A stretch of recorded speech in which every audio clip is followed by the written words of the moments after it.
vamos a hablar no solamente de una infección, que el virus obviamente da una enfermedad, infección que lo traspasamos a otras personas, pero hay otra definición de un virus. La tercera definición, de acuerdo al diccionario Merriam-Webster, es algo que envenena la mente y el alma.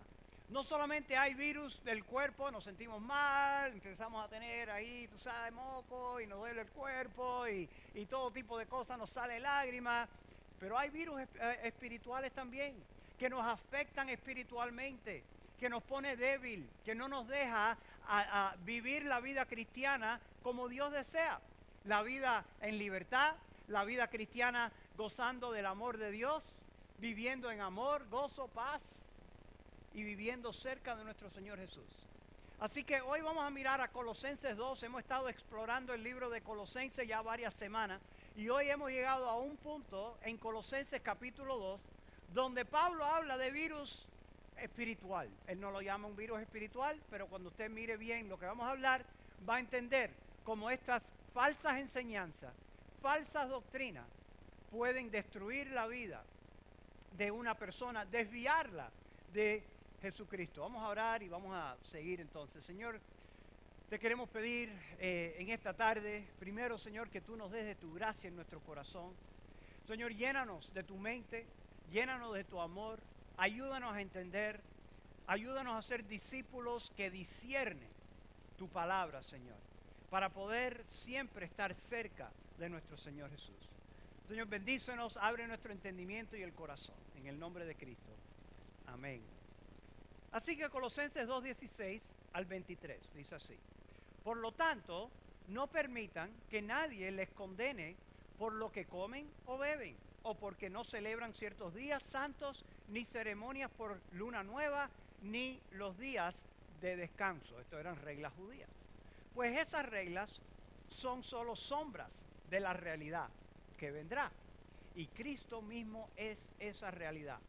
No dejen que los condene ninguno de aquellos que insisten en una religiosa abnegación o en culto a los ángeles, al afirmar que han tenido visiones sobre estas cosas. Su mente pecaminosa los ha llenado de arrogancia y no están unidos a Cristo, la cabeza del cuerpo, que es la iglesia. Pues Él mantiene todo el cuerpo unido con las articulaciones y los ligamentos, el cual va creciendo a medida que Dios lo nutre. Ustedes han muerto con Cristo y Él los ha rescatado de los poderes espirituales de este mundo. Entonces, ¿por qué siguen cumpliendo las reglas del mundo, tales como no toques esto, no pruebes esto, no te acerques a aquello? Esas reglas son simples enseñanzas humanas acerca de cosas que deterioran con el uso. Podrán parecer sabias porque exigen una gran devoción, una religiosa abnegación y una severa disciplina corporal, pero a una persona no les ofrecen ninguna ayuda para vencer sus malos deseos. Pablo aquí está dando una advertencia. La advertencia es que si nosotros dejamos ser guiados por cosas como las que él escribió, y vamos a agarrarlo más detalladamente, pero estos virus, falsas enseñanzas, falsos maestros, si nos dejamos llevar por esas cosas, vamos a sufrir. Igual que un virus hace que un cuerpo sufra. Vamos a perder la conexión a Cristo. Él les dice, ustedes van a esta gente y con sus enseñanzas perdemos nuestra conexión a Cristo. Son personas que les gusta condenar a otras personas y podemos perder, ser autoengañados, creyendo en algunos casos que somos salvos cuando no lo somos, o en otros casos creyendo que somos espirituales cuando en realidad no somos espirituales. Son engaños de Satanás. Así que Pablo aquí les advirtió a la iglesia de 3 categorías de falsos maestros o falsas enseñanzas. Hoy lo que yo quiero hacer, definir estas 3 categorías de las cuales Pablo habló. Definirla, mostrarle ejemplos que Pablo habló y después traerlo al día de hoy. ¿Cómo se ven estas 3 categorías de falsedades hoy en día? Déjenme decirles algo. Tal vez hoy es posible que yo le pise algunos dedos de los pies, algunos aquí. Tal vez pise algunos callos, tal vez sin querer hasta los hiera. No es mi intención de herir a nadie, de pisotear a nadie, es mi intención de ser claro con lo que Pablo dice y siempre enseñar la verdad que está en la Escritura. Es mi única intención. Si después de todo lo que dije usted está en desacuerdo y se siente herido, los invito a venir a hablar conmigo y vamos a charlar. Vamos a hablar como buenos hermanitos a ver si podemos buscar la unidad en Cristo. Diciendo todo eso, vamos a meterle mano. 3 categorías. La primera categoría es el legalismo. El legalismo. ¿Qué es legalismo? Legalismo es personas que creen que la salvación y o la espiritualidad se logran a través de reglas hechas por las personas. Ahora, las personas que creen esto no van a creer que son reglas hechas por hombre o por persona, van a creer que son las reglas de Dios. Pero vamos a mirar con un poquito más de profundidad a ver quién hizo las reglas de verdad. Para la salvación, el legalista dice esto. Dice que Cristo no es suficiente para la salvación, que es Cristo más otra cosa para ser salvo. Cuando nosotros sabemos claramente que Pablo en muchos lugares dice que la salvación es por fe, solo por fe en la persona de Jesucristo, el sacrificio que Él hizo en la cruz. Para la espiritualidad, el legalista dice, si uno sigue estas reglas, 1, 2, 3, 4, 5, 6, si sigue estas reglas, entonces eres espiritual. Vamos a ver lo que Pablo dice de verdad. Así que vamos a mirar, viene el versículo 16 y 17 otra vez cuando Pablo habla acerca de estas personas. Dice, por lo tanto, no permitan que nadie los condene. Así que hay falsos maestros condenando al pobre cristianito, tratando de vivir su vida cristiana, que nadie lo condene por lo que comen, por lo que beben, o porque no celebran ciertos días santos, ni ceremonias por la luna nueva, ni los días de descanso, el día sábado. Pues esas reglas son sombras de la realidad que vendrá. Y Cristo mismo es esa realidad. Todas esas cosas que Pablo mencionó eran parte de la ley judía. Dios se lo había dado a los judíos, pero eran símbolos, eran sombras. Una sombra no es algo real. Una sombra es algo que indica un símbolo de algo real. ¿Quién es la realidad? Jesucristo. Estas otras cosas eran símbolos que apuntaban a Jesucristo. Y Dios se lo dio a los judíos para los tiempos judíos. Ahora, ¿qué es lo que había pasado? Lo que había pasado es que algunos que otros judíos que venían a Cristo y se salvaban, entonces ellos decían, no, pero Cristo no es suficiente. Ahora ustedes gentiles, no judíos, para de verdad ser cristianos, tienen que primero hacerse judíos, circuncidarse y empezar a obedecer estas reglas y después creer en Cristo y ahora pueden ser salvos. Pero eso es lo que dice Pablo, el apóstol de Jesucristo. Les puse ahí Efesios 2, 8 y 9, solo como un pasaje de tantos, donde Pablo dice cómo somos salvos. Porque por gracia sois salvos por medio de la fe. Esto no procede de ustedes, sino que es un regalo de Dios. No por obras, para que nadie se jacte, para que nadie se gloríe. Este es uno de muchísimos lugares donde Pablo da el plan de salvación bien claro. Nuestra salvación depende en que Cristo murió en esa cruz, murió, lo enterraron, al tercer día resucitó y el que cree en Él tiene vida eterna.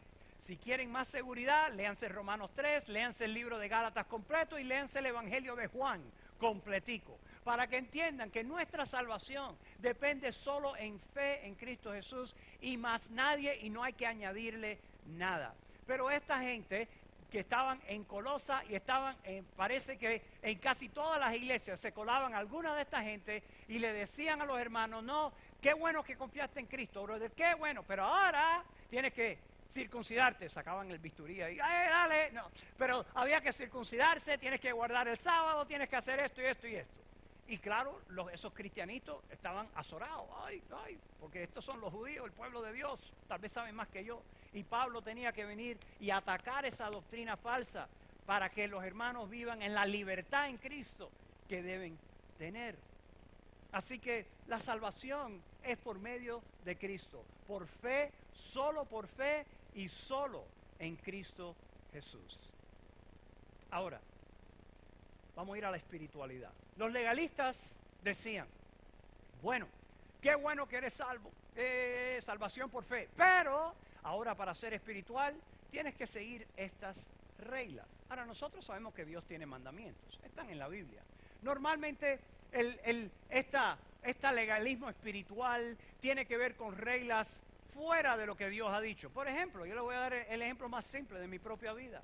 Cuando yo primero vine a la iglesia allá en Miami hace muchos años, tenía 13 años, vine a la iglesia, me explicaron la salvación por fe, yo acepté a Cristo como mi Salvador, qué bendición. Entonces me dieron otra regla, había que venir a la iglesia con corbata. Yo no tengo nada en contra de una corbata, pero tenías que venir a la iglesia con corbata, si no venías te miraba un poquito raro, ¿qué te pasa? El pelo, no podía tocarte la oreja, Felipe hubiera estado guisado en esos días, el pelo te tocaba la oreja, ya te buscabas una conversación. Hermano, ¿qué te pasa? ¿Cómo está tu vida? Las mujeres no podían usar pantalón. Creo que aquí hubiéramos eliminado a mitad, por lo menos. ¿Dónde estaba esto en la Biblia? ¿Dónde estaban estas cosas en la Biblia? Ningún lugar. Simplemente era parte de la cultura religiosa de esa iglesia y había que o meterse en sintonía o buscarte malas conversaciones. Hasta que, gracias a Dios, leímos la Biblia y vimos que no se encontraba nada de eso.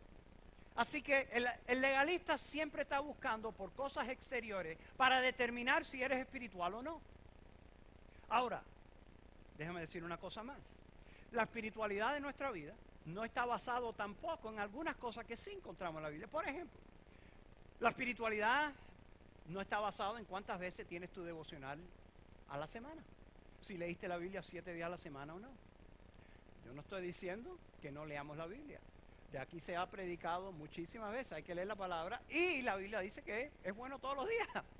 Se deleita en la palabra del Señor todos los días. Pero si yo leo la Biblia todos los días, 7 días a la semana, 30 días al mes, ¿quiere decir que eso me hace una persona espiritual automáticamente? Si voy a todas las reuniones de la iglesia, tengo mi grupito, vengo los domingos, reunión de oración, soy espiritual, porque hice así, la asistencia en todas, puse un checkmark, soy espiritual.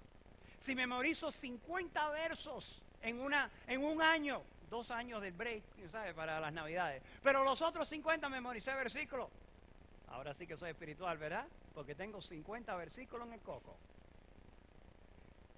Hermanos, eso no es así.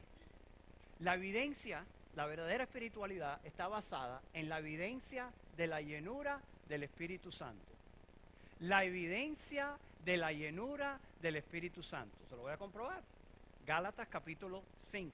Antes de los versos que vamos a leer, Pablo había dado el fruto de la carne, pecado sexual de todo tipo. Pero, dice, el fruto del Espíritu es amor, alegría, paz, paciencia, amabilidad, bondad, fidelidad, humildad y dominio propio. ¿Quieres saber si de verdad eres una persona espiritual? ¿Cuánto amor tienes por Dios y por otras personas? ¿Cuánto amor le tienes a tu prójimo? ¿Cuánto amor le tienes a tu familia? Ahora, ¿qué estoy hablando de amor? Bueno, si vamos y no tienen que ir, pero 1 Corintios 13, ese pasaje que se lee en las bodas, el amor es paciente. Entonces, ¡ay, qué lindo! ¿Ok? Pero es bien práctico. Si yo llego a la casa y no soy paciente con mis hijos y no soy paciente con mi esposa, no la estoy amando. Es tan simple como eso. Y no importa que me pasé 2 horas leyendo la Biblia ese día, si llego a la casa y soy un ogro y estoy de mal humor y nadie quiere estar conmigo, ni aún el perro quiere estar conmigo, no soy una persona espiritual. Tendré mucha Biblia en la cabeza, pero no soy espiritual, porque una persona espiritual demuestra el Espíritu Santo desbordándose de ella. Tiene amor, es amable con las personas, es tolerante con los hermanos, con que tal vez estoy un poquito de desacuerdo con ese hermanito, o esa hermanita, no sé, no me cae muy bien. Empiezo a ser tolerante, amable, Busco la unidad en vez de buscar lo que me separa, lo que me divide, que si esto no me gustó, que si la manera de esto, en vez de buscar lo que me divide, busco lo que me une contigo. Eso es del Espíritu Santo. Eso es saber que uno de verdad anda en el Espíritu. Aun si fallaste de leer la Biblia 1 o 2 días esa semana. ¿Cómo sé si soy espiritual? ¿Cuánto gozo tengo en mi corazón? En mi vida normal, natural, de ir al trabajo o la escuela, de ir al parque, jugar soccer, lo que sea, ¿tengo gozo en mi corazón? ¿Se demuestra que tengo gozo? ¿O estoy amargado? ¿Estoy lleno de rabia, de ira? Que nadie quiere andar conmigo porque todo lo que sale es malo y complain, y complain, y complain. ¿Sabes lo que es complain? Quejarse de todo. Lo ve todo gris de puntos negros por todos lados. Perfeccionista, que no está satisfecho con nada ni con nadie. ¿Eso es del Espíritu Santo? Si tú o yo no andamos con gozo en el corazón, la mayoría de las veces, somos seres humanos, yo entiendo, pero la mayoría de las veces no tenemos gozo, algo está fallando. Y puedo estar leyendo la Biblia todos los días de día y de noche, pero si no hay gozo, hay un problema. ¿Tengo paz en mi corazón? ¿Estoy experimentando paz? Un verdadero cristiano lleno del Espíritu Santo, la mayoría de las veces tiene paz en su corazón. ¿Por qué? Porque está confiando en Dios, en un Dios bueno, un Dios que nos salvó, un Dios que siempre nos está mirando, que está cuidando de nosotros, un Dios que aun cuando vienen las cosas peores a mi vida, ese Dios me ama tanto que todo lo que me pasa a mí, Dios lo va a utilizar para mi bien, de una forma o de otra. Así que tengo paz en mi corazón. Yo sé que últimamente hay un poco de alboroto en el país y diferentes cosas. ¿Ustedes creen que Donald Trump salió de presidente sin que Dios se diera cuenta? Que él se acostó a dormir y que se levantó como muchos de nosotros el próximo día. Dije, ¿qué? ¿Quién ganó? ¿Cómo fue eso? ¿Ustedes creen que eso pasó? Nosotros nos enteramos al próximo día o a las 3 de la mañana. Pero Dios estaba ahí y Dios dejó que pasara. Así que, ¿en quién estamos confiando? Necesitamos confiar en Dios, que es un Dios bueno, que lo sabe todo, que tiene todo bajo control. La persona espiritual necesita ser, y la evidencia es que la persona anda en amor con otras personas, anda con gozo, con paz, es paciente, es amable, tiene autocontrol de su vida. En otras palabras, no está viviendo una vida loca de pecado. De esa manera. Ahora, quiero ser bien claro antes que me acusen de cosas. Las disciplinas espirituales de leer la palabra, de estar en oración, memorizar versículos, estar en confesión, todo eso es necesario y a diario, ¿ok? Yo lo creo, 100%. Pero no me hacen automáticamente espiritual. Cuando vengo a la palabra es que me estoy acercando a Cristo, leyendo la palabra, a la persona de Cristo, y le estoy diciendo, Cristo, háblame hoy, enséñame algo. Entonces lo leo, wow, y medito cómo aplica esto a mi vida, y después lo creo en mi corazón, esto es lo que Dios quiere, y después salgo de la puerta y obedezco lo que Dios me ha enseñado. Eso es lo que me hace espiritual, leer y después practicarlo en mi vida diaria. ¿Cuál es la versión moderna del legalismo? Vamos a volver a la salvación. Versión moderna del legalismo. Yo agarré simplemente ahí 2 websites, sitios web, ¿ok? Uno de una iglesia cerca de nosotros, quiero que leamos cómo ellos dicen que una persona puede llegar al cielo, cómo una persona es salva, ¿ok? Dice, creer en Cristo como el Hijo de Dios, arrepentimiento de sus pecados, confesar a Cristo, ser enterrado con Cristo por el bautismo, sumergido en agua, lo hacen bien específico, para perdón de los pecados. ¿Ven cómo esto es Cristo más otra cosa? Estaba bien decir creer en Cristo, claro, arrepentiendo de pecado, claro, confesar pecado o confesar a Cristo, claro, y ser enterrado con Cristo en bautismo. Aquí viene el problema. El problema del legalista es que siempre va a añadir algo a la salvación. Siempre va a añadir algo. No se pueden quedar en fe en Cristo. Pero Pablo dice que nuestra salvación es por fe y solo en Cristo Jesús. Pero ellos siempre quieren añadir algo. En este caso, el bautismo en agua. ¿El bautismo salva a alguien? Sabemos que bíblicamente no salva a nadie. Pablo aún se jactó con los corintios que él le daba gracias a Dios que él no bautizó a nadie, con excepción de un par de familias allá en Corinto. ¿Cómo? Si eso salvaba a alguien, ¿usted cree que Pablo se iba a jactar de no haber bautizado a más gente? ¿Lo hubiera dejado a media? El bautismo no salva a nadie, pero el legalista, esta falsa enseñanza, siempre es Cristo más otra cosa. Le voy a enseñar uno más. Esto viene del website del Vaticano. Y dice así: la gracia del Espíritu Santo tiene el poder para justificarnos, es decir, limpiarnos de nuestro pecado y comunicarnos la justicia de Dios mediante la fe en Cristo Jesús. Ahora viene otra palabra mala. Y por medio del bautismo. Ahora, ¿qué bautismo está hablando? Porque hay el bautismo espiritual, que Antonio lo explicó el otro día, es cuando creo en Cristo, el Espíritu Santo entra en mí, me coloca a mí adentro de Cristo. Ese es el bautismo espiritual. ¿De qué bautismo está hablando aquí? ¿Espiritual o otro? Vamos a ver. Justificación ha sido merecido por nosotros por la pasión de Cristo, que se ofreció en la cruz como víctima viva, santa y agradable a Dios, y cuya sangre se ha convertido en el instrumento de expiación, eso es palabra grande, perdón, por los pecados de todos los hombres. Justificación es dada en bautismo, el sacramento de fe. Es obvio que están hablando de un bautismo por agua. Así que ellos tampoco creen que la salvación es solo por fe y solo en Cristo, sino salvación por fe, pero alguien tiene que echarte agüita para que entonces puedas de verdad ser salvo. Muchos grupos enseñan Cristo más, muchos grupos. Cristo más obras, Cristo más bautismo, Cristo más hablar en lengua, Cristo más, y le puedes poner ahí lo que tú quieras. Pero la Biblia, el apóstol Pablo dice que es Cristo. Fe en Cristo, solo en Cristo y solo por fe, punto y aparte. El legalismo nos mueve lejos de la persona de Jesucristo, y por eso está Pablo atacando al legalismo. Vamos al segundo: misticismo. ¿Misticismo qué es? No le puse la definición porque es un poco largo, y yo lo que voy a hacer es darle la definición de qué es misticismo. La creencia que uno puede conocer de Dios directamente, conocer verdad espiritual o la realidad máxima a través de la experiencia subjetiva como intuición o percepción. ¿Qué significa eso?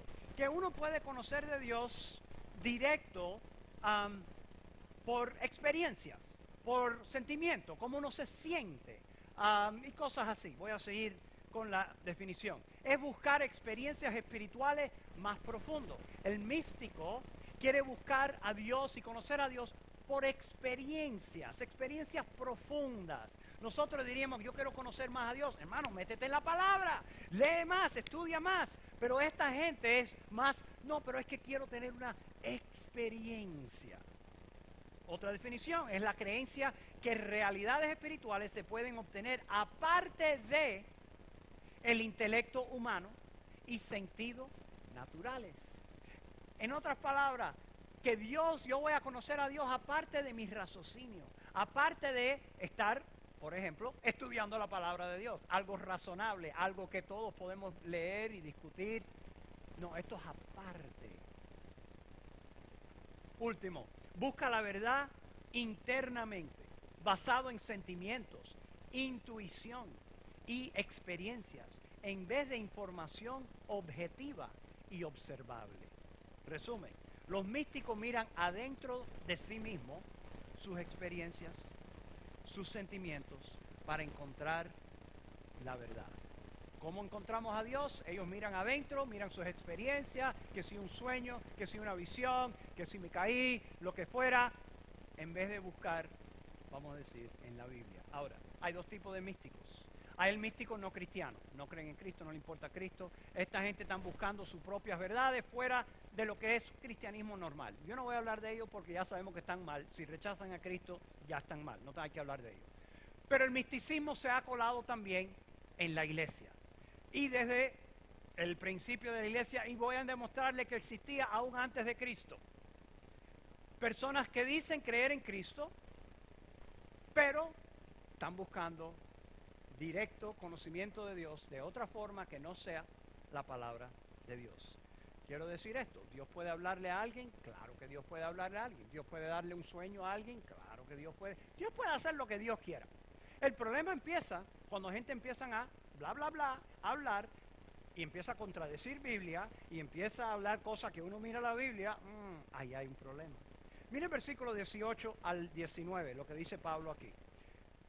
No dejen que los condene ninguno de aquellos que insisten en una religiosa abnegación o en el culto, adoración a los ángeles, al afirmar que han tenido visiones sobre esas cosas. Su mente pecaminosa los ha llenado de arrogancia. Ven visiones y después son arrogantes. Y no están unidos a Cristo. Esto los separa de Cristo, la cabeza del cuerpo. Pues Él mantiene todo el cuerpo unido en las articulaciones y los ligamentos, el cual va creciendo a medida que Dios los nutre. ¿Quién nutre a la iglesia? Dios nutre a la iglesia. Dios es el que lo hace crecer. Pero ¿cómo es? ¿Cómo es que Dios nos da nutrición?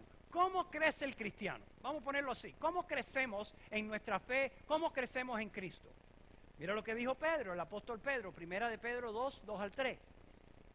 Dice así, le dice a todos los cristianos, deseen con ansias la leche pura de la palabra, como niños recién nacidos. Así por medio de ella, de esta palabra, crecerán en su salvación, ahora que han probado lo bueno que es el Señor. Cuando venimos a Cristo es cuando empezamos a probar qué bueno es el Señor. Soy un pecador, yo no me merezco nada, pero mandó a su único hijo a morir por mí en la cruz y por fe puedo ser salvo. Gracias, Señor. Empezamos a saborear el amor de Dios. Pero entonces, ¿cómo crecemos? Dice Pedro, deseen con ansias la palabra. Métanse en la palabra de Dios. Mediten en ella y para que lo puedan obedecer y para que puedan ver todo lo que Dios tiene para nosotros. Así es como viene nuestro crecimiento. Pedro ni Pablo nos dijo, vayan a buscar experiencias por ahí. ¿Quieren conocer a Dios? Vayan a buscar las experiencias. No, métanse en la palabra, lean, aprendan de mí. Y así van creciendo mientras me están obedeciendo. Nosotros no dependemos en experiencias, sentimientos, intuiciones para aprender las verdades de Cristo. Vivimos por las convicciones que vemos en la palabra de Dios que Él nos dejó para regir y guiar nuestra fe y nuestras prácticas. Así que, ahora, déjenme decir, yo no estoy en contra de sentimientos y cosas así. El Espíritu Santo nos da emociones, gozo, paz, son emociones. Y qué bendición cuando podemos venir juntos, o estoy en la palabra y me siento lleno del Espíritu Santo, qué bendición. Pero no buscamos esas emociones para encontrar la verdad. Aquí Pablo habló de un misticismo que estaban esta gente, falsos maestros, hablando de visiones que habían visto. Y dice que parte de la visión era la adoración de los ángeles. Así que a uno se le ocurrió que vio un ángel, hay que adorar a los ángeles. Eso era bastante común en esa época y Pablo le está diciendo, no, eso no está correcto. Y esto me recuerda a mí a cierta visión que tuvieron, parece 3 jóvenes allá en Cuba. Yo me crié en Miami y en la casa de mi abuelita veía esta imagen que van a ver ahí. Vean, esta imagen era bien común. Si eres cubano en Miami o en Cuba, esto está por todos lados. ¿Okay? Esta se llama la caridad del cobre. Y supuestamente estos 3 jovencitos, seguro que estaban esquipeándose a la escuela o algo, pero andaban en un botecito ahí en el mar y vino una tormenta. Entonces se aparece la Virgen de la Caridad cargando al niño Jesús. Siempre hay que cargar al niño Jesús, o si no, no eres auténtico. Así que tenían al bebé, right? Entonces pues ella, claro, hizo lo que tenía que hacer y los niños fueron rescatados y llegaron a la costa y todo tranquilo. Y ellos vienen y dicen el cuento de que estaba ahí la Virgen. Entonces los que estaban ahí pues hicieron una imagen. Entonces todo el mundo, la isla entera, adorara la caridad del cobre aquí. Misticismo, visiones. Yo vi y ahora todo el mundo. Pero si leyéramos Biblia y entendiéramos la mente de Dios, hubiéramos descubrido, o ellos hubieran descubrido, los primeros 2 mandamientos de los 10 mandamientos, los 10 grandes. Vamos a leer los primeros 2. Éxodo 20, versículos 3 y 5.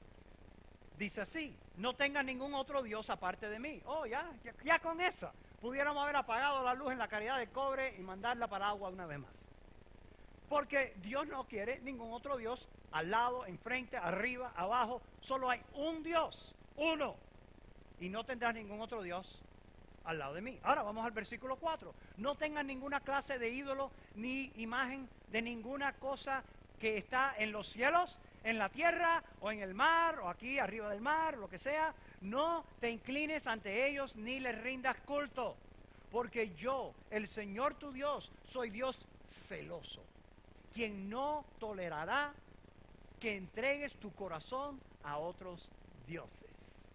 Solo hay un Dios en 3 personas, Padre, Hijo y Espíritu Santo. Ese es un Dios celoso. ¿Por qué? Porque Él te hizo. Dios nos hizo, nos creó. Y Él quiere que tu corazón y mi corazón sea solo para Él. Así que visiones de otros dioses, adorar ángeles, adorar otras vírgenes. Yo creo que cada país en Latinoamérica tiene su propia virgen. Una historia así más o menos, pero todos tienen su virgen y hay que adorar a esa virgen. Y cuidado decir algo en contra de la virgen. Se busca un tremendo lío. El misticismo nos separa de la persona de Jesucristo. Ahora, versiones modernas del misticismo. Vamos a hablar claro. Les voy a dar 3 ejemplos hoy en día. Simplemente estoy tratando de vacunarlos en contra de cosas que se ve bastante común por allá afuera. Primero, la nueva reforma apostólica. ¿Qué es esto? Esto es un movimiento bastante reciente que afirma que Dios está restaurando las posiciones perdidas de la iglesia, es decir, las oficinas del profeta y del apóstol. Que Dios está moviéndose de nuevo y restableciendo apóstoles que van a ayudar que la iglesia explote. Y en manera buena, dicen ellos, que explote de una manera, el evangelio va a correr y estos apóstoles van a tener autoridad sobre mucho del cristianismo. Ellos mismos se dan a estos títulos, el profeta tal, el apóstol Chicho Pan de Gloria. Ellos mismos se ponen la mano y se dotan con estos nombres, con estos títulos. Muchos de los profetas hacen profecías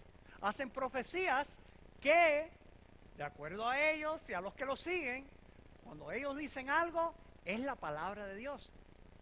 Equivale, está ahí al par a la Biblia. Que si ellos dicen esto, no los contradiga, que hay un verso que los contradiga, eso no importa. Esto es la nueva revelación de Dios. Y hay que sujetarse a ellos. Hace unos años atrás, 10 años más o menos, 11 años, fui a una reunión donde habían varias congregaciones de diferentes denominaciones y estábamos en esta reunión. 2 de nuestros hermanitos yo llevé conmigo, los pobres, pero los llevé y en esa reunión un pastor que empezó a profetizar y a decir cosas, y me acuerdo claramente, este hombre era una reunión hispana, muchas personas, algunos con documentos, otros no, y empezó, porque yo digo que este año es el año de victoria, este año va a ser el año en que todas las personas van a tener sus documentos, y claro, la gente, amén, y el tipo declaró ahí que ya la victoria migratoria ese año. Estamos en el 2017, hermano, y todavía no se ha cumplido la profecía que dijo el hermanito ese. Hablando cosas que no debería hablar, porque no era de Dios. Es obvio que no era de Dios. Ojalá que se hubiera cumplido, ojalá que lo hubiera dicho y que se hubiera cumplido, pero no fue así. Hay que tener mucho cuidado. Cuando ustedes oigan que el apóstol tal o el profeta tal va a venir aquí, van adelante, van a tener una revolución, lo que sea, váyanse al cine mejor, agarren su familia, vayan a comer algo, porque van a oír cosas raras y no va a ser bueno. Le dije que voy a pisotear algunos deditos. Ok. Próximo, misticismo. movimiento, palabra de fe. Movimiento, palabra de fe. Este sí que se ha colado aún más. Estos maestros de palabra de fe dicen que como Dios nos creó a su imagen, en realidad nosotros somos dioses pequeños. Y como somos dioses pequeños, de la misma manera que Dios habla y crea, Dios dice, Génesis 1, que se haga la luz, ¡bup! Viene la luz. De la misma manera que Dios habla y crea, como somos dioses pequeños, nosotros también podemos hablar y crear. Hablar y que cosas pasan, porque somos dioses pequeños. Un cristiano, dicen ellos, deben crecer en su fe haciendo confesiones positivas. Confesiones positivas, que a través de las cuales activan la fuerza de la fe. Yo no estoy inventando. Activan la fuerza de la fe. Así que el cristiano puede declarar cosas positivamente y hablar cosas a la existencia. Lo que no era, ahora es. Lo que estaba mal, ahora está bien. También advierte en contra de la confesión negativa. Esto es lo opuesto. Así que ellos te dirán, no digas, si yo tengo un dolor de cabeza, yo digo, ay, qué dolor de cabeza, no digas eso, no, porque te lo vas a empeorar. Entonces tengo que decir, no tengo dolor de cabeza, ay, pero todavía me duele. Ok, entonces, en esta doctrina, lo que uno habla, se cumple.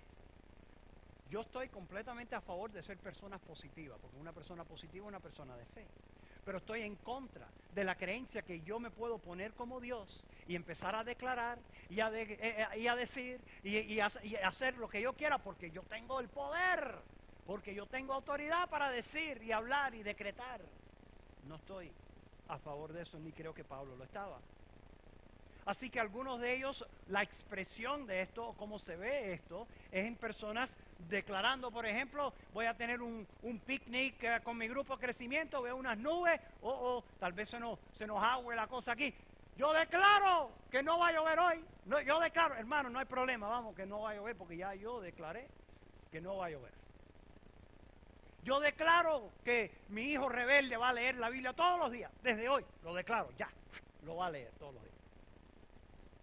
Hermano, ¿estás enfermo? Yo declaro que tu sanidad está sano. Tú estás sano. Esa cita del médico que tenías mañana, olvídalo, cancélalo, que ya tú estás sano. Yo lo declaro. Yo estoy hablando de cosas que he visto y he oído. ¿Tenemos nosotros ese tipo de poder adentro de nosotros para hacer tal cosa? Mira, hermano, si yo tuviera ese poder, o si tú lo tuvieras, ya yo te hubiera agarrado a ti, hubiéramos ido aquí al hospital de Kennestone y hubiéramos vaciado el hospital entero. Que se queden sin dinero, que vayan a la bancarrota. El que quiera sanarse, que venga a la roca y aquí los ponemos derechitos. Pero, ¿es realidad? ¿Es Biblia eso? ¿Es bíblico? Claro que no. Nosotros no tenemos autoridad sobre el clima. Nosotros no tenemos autoridad sobre enfermedades. Nosotros no tenemos autoridad sobre elecciones. Nosotros no tenemos autoridad menos que la autoridad que Dios nos ha dado. Y voy a hablar de eso en un minuto. Pero quiero que vea hasta dónde o desde cuándo viene esta doctrina y esta enseñanza de decretar y declarar cosas. Ezequiel 13, creo que está en su boletín. Ezequiel 13 dice así, este es el profeta Ezequiel, este sí vio visiones y era de Dios, dicho sea de paso. Pero Dios le habló, dice así, y vino a mí la palabra del Señor diciendo, hijo de hombre, profetiza contra los profetas, estos otros profetas de Israel que profetizan, y di a los que profetizan por su propia, ¿qué? Imaginación, su propia inspiración. Escuchad la palabra del Señor. Así dice el Señor Dios. Ay de los profetas necios que siguen su propio espíritu y no han visto nada. No ven nada, pero profetizan. Dicen lo que la gente quiere oír. Dicen lo que a ellos les da la gana, pero no es de Dios. Miren el versículo 6. Han visto falsedad y adivinación mentirosa los que dicen, el Señor declara, cuando el Señor no lo ha enviado. No obstante, miren esto, esperan el cumplimiento de su palabra. Así que inventan cosas, declaran cosas y después miran para arriba a ver si Dios lo va a responder. Hey, Señor, yo declaré esta sana, dale. Esperan que los cumpla su palabra. Versículo 7, ¿no habéis visto una visión falsa? y habéis hablado una adivinación mentirosa? Cuando decís, el Señor declara, y yo no he hablado. Esta práctica, que se ve por todos lados hoy, no empezó hoy. Esto no es del siglo XXI ni del XX. Esto viene de cientos de años antes de Cristo. De personas que quieren hacerse Dios, quieren declarar cosas, y Dios no le ha dicho nada. Yo le dice, ¿por qué están hablando? Yo no les dije eso. Falsedades. Ahora, el único que tiene autoridad sobre todo este mundo es Dios. Dios tiene autoridad. Él es el creador, Él es el salvador, Él tiene autoridad. ¿Qué puedo declarar yo? Yo puedo declarar por lo menos dos cosas. Uno, yo puedo declarar lo que Dios ha declarado. Así que si me encuentro a alguien que no conoce a Cristo, yo le puedo decir, óyeme, tú eres un pecador, una pecadora, no te mereces el cielo, pero Dios mandó a su Hijo morir por ti. Y si tú crees en Él hoy y lo aceptas como Salvador, tú puedes ir al cielo. Yo puedo declarar eso todo el día. ¿Por qué? Porque está en la Biblia. Dios lo declaró. Así que yo también tengo la autoridad de declararlo.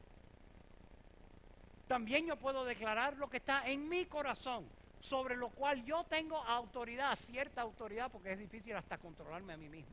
Pero yo puedo declarar lo que está en mi corazón. Por ejemplo, yo puedo declarar, Señor, yo declaro que te amo, que te quiero conocer. Ah, ok, porque eso es mi corazón. Yo estoy diciendo lo que está en mi corazón.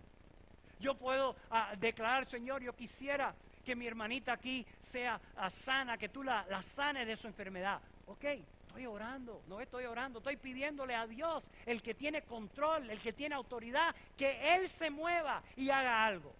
Pero yo no la estoy sanando, ni estoy declarando, estoy orando. No es el gran problema de hacer declaraciones, es que podemos agarrar todos los versos que dicen que debemos orar y votarlos. Yo aún oí un apóstol decir, ¿para qué estar orando, hermano? Decláralo, dilo y ya. Y todos esos versos de orar sin cesar, ¿qué? Eso ya no cuenta, porque el gran apóstol lo dijo. Bueno, anyway. Right. Yo puedo declarar lo que está en mi corazón porque me pertenece a mí. Yo puedo declarar que tengo hambre. Eso sí, puedo declarar. Tengo hambre. ¿Por qué? Porque tengo el estómago pegadito. Y puedo declarar, voy a comerme un hamburgues. Y con cuidado, porque si voy a Burger King, en camino alguien me da, tal vez no comí el hamburgues. Pero puedo decir, declaro que voy en camino a comerme un hamburgues. Ok. Un verso más acerca de esto. Lamentaciones 3:37. Esto fue el profeta Jeremías. ¿Quién puede anunciar algo y hacerlo realidad sin que el Señor dé la orden? Es bien fácil. ¿Quién puede declarar? ¿Quién puede hacer que ocurra algo sin que el Señor diga, lo permita o Él lo declare? Nadie. Hermanos, mucho cuidado con lo que estén oyendo, leyendo, mirando. Mucho cuidado. Tercero, en esta área de misticismo, es el emocionalismo. ¿Qué es emocionalismo? Buscando experiencias emocionales en vez de conocimiento objetivo acerca de Dios. Hay muchas personas que lo que quieren hacer es conocer a Dios por medio de una experiencia emocional. Yo estoy a favor de las emociones. Dios está a favor de las emociones, Él las creó. Pero tratar de buscar verdad, que algo es verdad porque yo lo siento o no, eso está afuera. Algo es cierto o no porque está en la Biblia, porque Dios lo ha dicho. No porque yo me sienta así o yo me sienta asado. Es lo que Dios ha dicho. Y cuando yo creo lo que Dios ha dicho, me voy a sentir bien porque voy a estar lleno del Espíritu Santo. Cuando yo dudo de lo que Dios ha dicho, invento mi filosofía, entonces me voy a sentir mal porque voy a estar oprimido por el Espíritu Santo, que me está apretando las tuercas.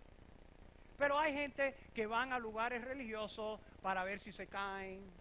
Y hay gente profesional aguantándolo y después le tiran un mantico por arriba a las mujeres para que si tienen falda, tú sabes. No, nada pasa ahí medio raro. Entonces, quieren la experiencia de caerse, de que alguien los toque y se caen y dan vuelta en el piso y empiezan a dar convulsiones en el piso. ¿Será eso de Dios? ¿Será eso la experiencia normal que Pablo habló en el Nuevo Testamento? Yo quisiera que me lo enseñe. Yo he leído el Nuevo Testamento unas cuantas veces.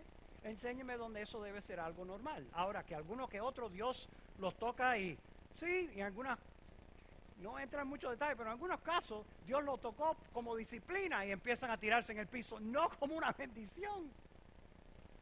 Hay una cosa que se llama The Toronto Blessing. Toronto, la ciudad allá en Canadá, y la bendición. Toronto Blessing.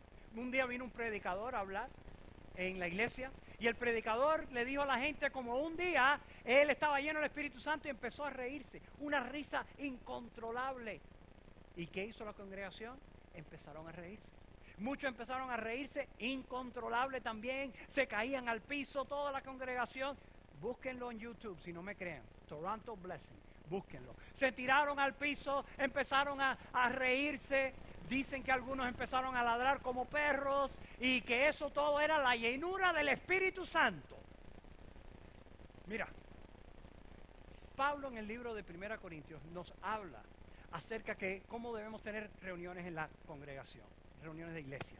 Y nos dice que las cosas deben ser bastante en orden. ¿Por qué? Porque si viene una visita y ve gente tirando en el piso, riéndose, no por un buen chiste que dijo el pastor, ¿ok? Eso estaría bien. Pero simplemente, ¡ay, estoy lleno! ¡Ah! Y gente como perro y convulseando. Pablo dice, esa gente van a creer que ustedes están locos. Y lo que van a hacer es correr de ahí. Así que, conocer la verdad por medio de la palabra de Dios. Que Dios nos dé emociones, gocémonos en lo que Dios nos dio. Pero seamos honestos y no busquemos a Dios y verdades en algo emocional, sino en la palabra de Dios. Todos estos tipos de prácticas místicas, todo lo que va a hacer es nos va a alejar de la persona de Jesucristo. Último, ascetismo. Gracias a Dios, no voy a hablar mucho porque no hay mucho que hablar. Pero ¿cuál es? Pablo habló de esto. Es la práctica de una vida austera, bien estricta, con propósitos espirituales. En Colosas habían algunos, y por lo largo de la historia, y especialmente en el cristianismo, personas que trataban de ganarse la salvación o ganarse la espiritualidad maltratando su propio cuerpo, negándose de cosas que serían común, corriente y normal. Por ejemplo, algunos se han dedicado a la pobreza total.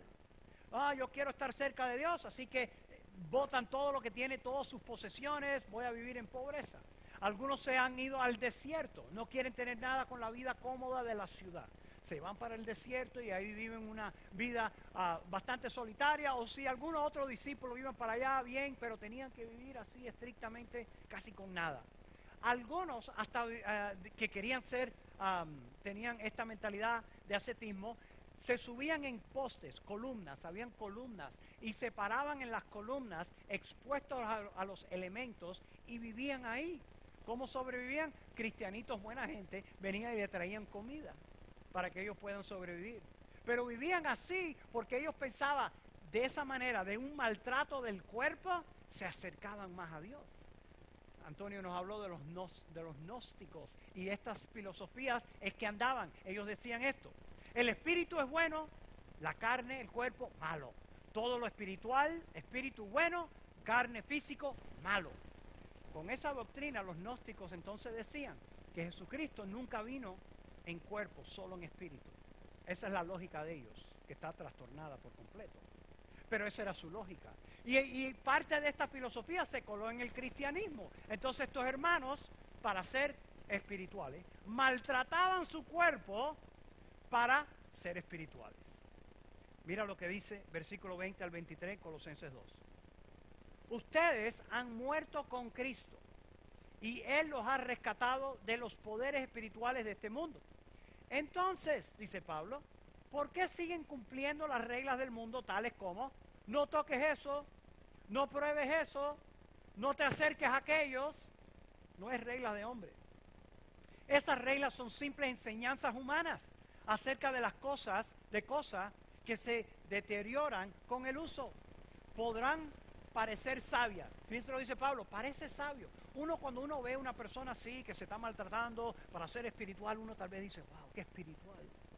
Dice Pablo, parece espiritual, pero no lo es. Podrán parecer sabias porque exigen una gran devoción, una religiosa abnegación y una severa disciplina corporal. Se disciplinan, casi que torturan su cuerpo.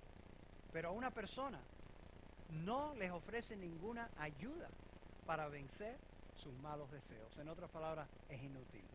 No sirve para de verdad transformar a una persona de adentro para afuera. Quiero decir solo dos pensamientos acerca de esto. Uno, Dios sí puede llamar a algunos de nosotros, algunos cristianos, a pobreza, a un sacrificio físico. Te manda, si quiere Dios, y esto pasa en el mundo de misioneros. Si Dios te dice a ti, yo te quiero un misionero al Congo, vete para África en la jungla. Bueno, es obvio que no vas a poder vivir en tu casita de $200,000 con tu carrito en aire acondicionado. Vas a tener que vivir como ellos viven y la cosa no te va a ser, no, va a ser sacrificado. Eso se sobreentiende. Y está bien, Dios nos llama a algunos para eso. Pero para el cristiano normal, Dios está bien con que vivamos vidas normales. La segunda cosa que quiero decir es que el ascetismo no es un problema en el cristianismo americano. Si miramos al cristianismo americano de hoy, no hay muchos que se están metiendo al ascetismo. En realidad comemos demasiado bien, algunos más de la cuenta. Tenemos suficiente dinero como para vivir regular y normal. Y tratamos muy bien a este cuerpo. Todo lo que hay que hacer es mirar cuántos nail salons hay de pintura de dedos y cabecitas y masajitos. Óyeme, en Miami yo nunca había visto tantas de esas cosas. Aquí en Atlanta los cristianos saben vivir bien. All right? Así que el ascetismo no es gran problema en la iglesia, así que no creo que tengo que decir más. Pero el que diga que tiene que maltratar al cuerpo y dejarlo todo para estar bien con Dios, no está bien. El ascetismo nos aleja de Cristo. Quiero terminar con este verso, primera de Juan 4:1. El apóstol Juan le advierte a las personas acerca de virus espirituales. Queridos amigos, no les crean a todos los que afirman hablar de parte del Espíritu. Pónganlos a prueba para averiguar si el Espíritu que tienen realmente proviene de Dios. ¿Cómo lo ponemos a prueba? Por medio de la palabra de Dios. Mirar en la Escritura y ver lo que dijo Pablo y Pedro y Juan, los apóstoles, qué dijeron ellos. Y no un verso, cualquiera te saca un verso y te hace así, y te trastorna. No, ¿qué dicen todos ellos juntos? Porque hay muchos falsos profetas en el mundo. Pregunta, si había muchos falsos profetas, cuando el cristianismo estaba en la cuna, empezando, y los apóstoles todavía ahí en esta tierra, si había muchos falsos profetas en ese entonces, ¿cuántos más no hay hoy? Y se riega aún más por el internet, radio, todas las cosas que tenemos. Hay que tener mucho cuidado, hermanos. Primero, no se intimiden. No se intimiden con personas que dicen que han visto, ay, pero esto pasó y sus experiencias. No se intimiden con esos. Tú tienes la palabra de Dios en tus manos. Léela, estúdiala. Acércate a Cristo por medio de la palabra. No se dejen intimidar por aquellos que dicen ser espirituales porque guardan reglas, porque vieron esto, porque lo que sea. Vivamos la vida en la libertad que Dios nos ha dado por medio de su palabra. Disfrutemos lo que Dios nos ha dicho que disfrutemos. La compañía unos de otros, nuestro matrimonio, la buena comida que Dios nos ha dado. Disfrutemos lo que Dios nos ha dado, su palabra. Cuidado con lo que oyen predicadores por ahí. Me da pena decirlo, pero es la verdad. Juan lo dijo, cuídense de los maestros falsos. Tengo que decirlo, cuídense. Libros, materiales, etc. El legalismo, misticismo, ascetismo, todos nos va a mover lejos de la persona de Cristo y la sencillez de conocer al Cristo del Nuevo Testamento. Acercarnos a Él, amarlos a Él. Cualquier otra cosa es un virus y nos va a desviar. Que el Señor nos dé entendimiento. Vamos a orar. Señor, a ti sea toda la gloria.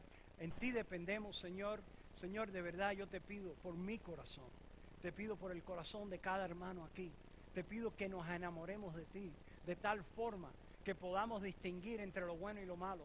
Que podamos olernos nada más una doctrina falsa y saber eso es falso, porque no está de acuerdo con lo que yo he leído todos estos años y lo que he estudiado. Señor, danos madurez espiritual en nuestra vida.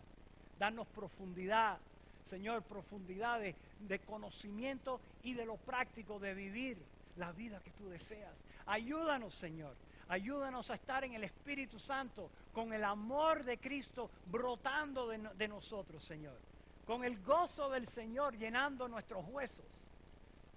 Señor, la paz de Cristo que reine en nosotros, conociendo que tú eres un Dios bueno, un Dios que nos ama, un Dios que nos creaste y que nos salvaste. Señor, a ti sea toda la gloria, porque solo tú te la mereces. Te bendecimos, Señor, en el bello nombre de Cristo.